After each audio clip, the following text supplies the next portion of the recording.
সন্ধ্যাবেলা রেডি সেডি হয়ে দেখো বেরিয়ে পড়েছি। আর কোথায় যাচ্ছি চলো তোমাদের সবটাই বলছি। তো বিরাটিতে এসেই প্রথমে ফুচকা খেয়ে নিলাম, খুব খিদে পেয়েছিল। তারপরে আমি আর আমার ভাইয়ের বউ চলে আসলাম স্মার্ট বাজারে, যেহেতু মাসের শুরু আর সংসারে আমার কিছু যাবতীয় জিনিস লাগবে। তো নিচের ফ্লোরটা ঘোরার পরে চলে আসলাম দোতলায়, কারণ মাসকাবারির জিনিস নেবো। সেটা নিচে সব ফল টল রয়েছে আর উপরেই রয়েছে গাছতলির জিনিস।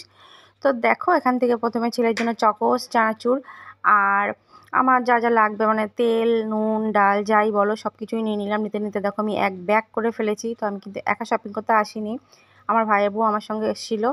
তো দেখো আমি এক ব্যাগ শপিং করে নিয়েছি। তো চলো এবার তো বিল করার পালা। আর অনেকটাই রাত হয়ে গেছিলো, তো মনে মনে ভাবছিলাম বাড়িতে গিয়ে আর রান্নার কোনো ঝামেলা রাখবো না। তাই বাড়িতে আসার সময় বিরিয়ানিটা নিয়ে আসলাম। তো আমি আর বাবি তো খেয়ে নিচ্ছি। আর দেখা হচ্ছে নেক্সট মিনি ব্লগে। ততক্ষণ তোমরা ভালো থেকো, সুস্থ থেকো। আর ভিডিওটা কেমন লাগছে আমাকে কিন্তু অবশ্যই কমেন্ট করে জানিও। টাটা।